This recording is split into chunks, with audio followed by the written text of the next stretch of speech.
екі егіздерім ұйықтап қалғанына қатты қуанып, қазір өзімнің дүкеннен сатып алған чипсымды жеуге келе жатырмын. Сөйтіп қарасам, ішінде чипсым жоқ. Қайда кетіп қалдым, мүмкін менің көзім көрмей тұрған шығар деп қарап жатырмын. Жоқ. Бірақ оны алатын Ақан. Так, Ақанды іздейміз. Так, бұл жерде де жоқ. Мына жерде мүмкін тығылып отырған шығар. Жоқ ешқай жерде. Мүмкін сен мына жерде шығарсың. Қазір мен сені тауып. Достар, Ақан мына жерде тығылып бір нәрсе жеп тұр. Қазір көреміз ол не? Достар, Ақан екен ғой менің чипсымды алып қойған. Сөйтіп оған қатты ұрсып тастадым. Сен неге менің чипсымды рұқсатсыз аласың?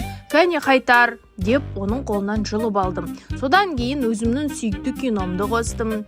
Енді асықпай рахаттанып тамағымды жеуге болады деп отырған сәтте бір түрлі көңіл күйім одан әрі көтеріледі ма деп ойладым. Бірақ көңіл күйім көтерілмеді. Менің ойымша мен дұрыс жасамадым. Ақанға теккен ұрысқан сияқтымын. Я, достар, дәл қазір Ақаннан кешірім сұрайын. Бұл жай ғана тамақ емес пе? Тамақ үшін адамды ренжітуге болмайды. Сондықтан кешірім сұрадым. Достар, видеоға лайк басып, комментарий жазып, маған тіркелуге ұмытпаңыздар. Ал сендер қалай ойлайсыңдар, достар?